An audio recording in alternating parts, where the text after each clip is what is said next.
Welcome everyone back to the channel, and in today's video we are going to do part 2 of the what if scenario of what if the 212th Battalion denied Order 66 and saved Kenobi. You guys showed so much love and support for part 1 that I had to give you guys part 2, and in my opinion that this one might be even better than the first part.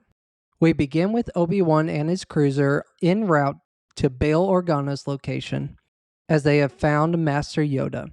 Obi-Wan's cruiser had just jumped out of hyperspace as Commander Cody opens up the hangar bay and the Tantive 4 lands inside the hangar bay. Bail Organa thinks this is a trap and tells Master Yoda, "We need to get out of here." Yoda tells Bail, "Trust in Obi-Wan, we must." Obi-Wan arrives at the hangar bay with Commander Cody and the 212th Battalion. The doors to the Tantive 4 open as Bail Organa and Master Yoda walk out. Obi-Wan can sense in the Force that Bail was on edge. Obi-Wan tells Bail Organa that these clones denied Order 66 and are loyal to whatever is left of the Republic. Obi-Wan asks Master Yoda if he had heard from any other Jedi. Master Yoda replies, "Heard from no one, we have." Captain Antilles informs Bail Organa that they have recently received information that requires any surviving Jedi to make their way back to the Jedi Temple, saying that the war is over. Obi-Wan tells Master Yoda that if any Jedi are still alive, that they will go back to the Jedi Temple and fall into their trap and be killed. We must go back. Master Yoda says, "Only pain will you find." Obi-Wan says, "I need to know, Master. We can use the clones to create a diversion to sneak into the Jedi Temple undetected." Commander Cody points out that many clones will be guarding the Jedi Temple, awaiting for Jedi to fall into their trap. Obi-Wan says that you must take the battle away from the temple. Land your transports on the outskirts of the temple. You have to suspect that they will open fire upon you as soon as you reveal yourself. Commander Cody says that they have many different types of clone armor still on the cruiser. A small squadron of us could disguise ourselves in different armor. We can pretend to be guarding one of the entrances to the Jedi Temple. Once we have secured our location, we will notify you, and this will allow you safe passage to enter the Jedi Temple without any fighting. Once you have changed the codes, we can move back to the outskirts of the city, where more transports will be waiting for our return and take us back up to the cruiser undetected. Obi-Wan and Master Yoda like this plan and tell Cody to prepare his men. It is not much longer until the cruiser jumps out of hyperspace, and the last time Obi-Wan was here, he was trying to save the man that destroyed the Republic. Anger and frustration overwhelms Master Obi-Wan. As if it wasn't for him and Anakin's efforts in rescuing the Chancellor, who knows what could have happened next. Coruscant is guarded by a few cruisers as one of the commanding officers asks the pilot of the cruiser, where are they coming from? Commander Cody responds, knowing he can't say Utapau, as they might suspect their cruiser being the one that escaped. He states that they have come from Kashyyyk. They have been instructed to come into Coruscant to aid in their efforts to hunt down surviving Jedi. The commanding officer lets them go through their blockade. Commander Cody tells Obi-Wan that his clones are ready, as they have all changed their armor to blend in with the other clones guarding the temple. As they drop off Master Yoda and Obi-Wan on the outskirts of the city, where no one can see them move towards the Jedi Temple. Commander Cody tells the two other transports filled with members of the 212th Battalion wait for his command on the ship, as they will be the ones to pick them up after Obi-Wan and Master Yoda have changed the code. Commander Cody and his squadron of clones land near the temple that still smells like smoke from the night before. One of the clone commanders at the temple asks Cody what is his meaning here. Cody responds that they are under strict orders from Order 66 to trap any Jedi survivors. The officer had not heard of these orders from this matter, but with his men from the night before being very tired and mostly injured, the officer grants this approval and tells Commander Cody and his men to guard this entrance of the Jedi Temple, and if he sees any Jedi, to report to him immediately. Cody sets up his men just as the officer said and waits for the officer to leave before telling Obi-Wan that they are in position. Obi-Wan and Master Yoda have finally made it to the Jedi Temple, where Commander Cody and his squadron have given them the all clear to enter into the temple. As they walk in, they see the bodies of the younglings, and with them, Master Sandrellik, one of the greatest swordsmen in the Jedi Order.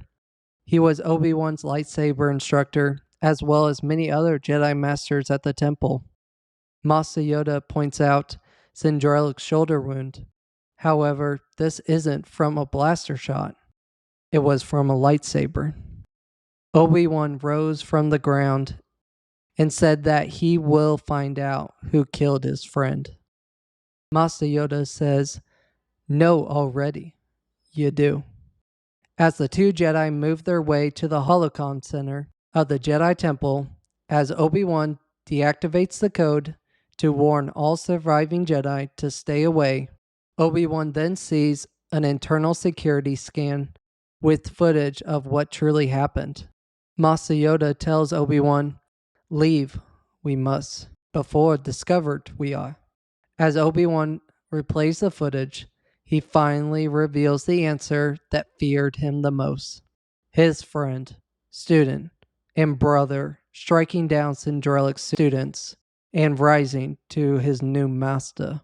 It was at that moment Obi-Wan turned off the holoscan image with his expression filled with pain. It was at that moment a squadron of clone troopers find Master Yoda and Obi-Wan. They quickly realize they are not Cody's men and ignite their lightsabers, blocking shot after shot. One of the clone troopers sends out a message to the rest of the search parties, as they are now been notified that Master Obi-Wan and Master Yoda are at the Jedi Temple. Commander Cody sees from the outside as many clone troopers leave their posts to run inside the temple. Cody knows that could only mean one thing, and tells his squadron of clones to follow him immediately. After killing the rest of the clones, Obi-Wan reaches out to Cody saying that they have been found. Cody states that many clones have been ordered to move upon your position. Not much after, this news soon made its way to Darth Sidious. Sidious has been informed that Master Yoda and Obi-Wan Kenobi are at the Jedi Temple. Sidious tells his troops to prepare his ship as they leave to go to the Jedi Temple immediately. Obi-Wan and Commander Cody are able to reconnect. They hold their last position here until the transports from the cruiser come to pick them up. Commander Cody and his men begin firing upon the 501st. Both battalions have fought in many battles together and know each other's strengths and weaknesses. Both sides take severe losses. However, the 212th are able to defeat the rest of the clones with the Jedi support. Their transports finally arrive, but Master Yoda feels a tremor in the Force. And then he sees it. A hooded figure surrounded by clones arrives. Darth Sidious says, "Master Yoda and Obi-Wan Kenobi, you've survived. I see that these clones are going against my orders. Commander Cody says that you poisoned the minds of my brothers. You will pay for all the clones that have died in this war." Sidious says, "You're lucky my new apprentice isn't here." Obi-Wan says, "What have you done with Anakin?" Sidious says, "Don't you mean Lord Vader? The Jedi Order held him back from reaching his true potential. I saw it ever since he was a 9-year-old boy."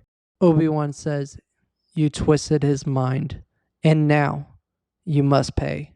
as Sidious shoots out an immense amount of Force lightning towards the Jedi. Both Obi-Wan and Master Yoda are able to block the bolts of lightning. However, it ricochets towards their men.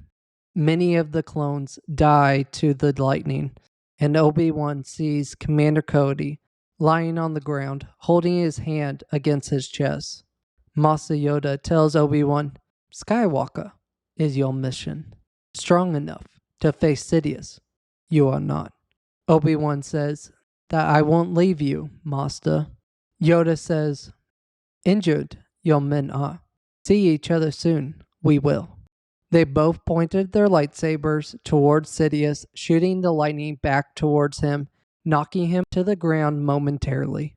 Obi-Wan sees this opportunity to gather as many men as possible and take them to the transports. Sidious commands his troops to hunt them down and kill them. So this ends part 2 of the 3-part series for this what if scenario. So I wanted to take this down a different path, but still focus on what happens in the movie. I think that Obi-Wan would have left with Commander Cody and his men to try to save as many clones as possible, as he knew that he wouldn't stand a chance against Darth Sidious. Master Yoda would hold off Sidious as long as possible to give Obi-Wan enough time to get the rest of his men to escape. In part 3, I really want to focus on Commander Cody. After recovering from his injuries, he will soon find out that Captain Rex had survived the war and his inhibitor chip had been deactivated. Together, search the whole galaxy for remaining clones and try to give them a home after the war. Thank you guys so much for watching. It means so much for me for you guys to watch my videos all the way through. If you guys have any comments on what you guys would like to see in part 3, leave them down in the comment section below. And if you guys want to see more what if scenarios from the prequels era, click on these 2 videos right here.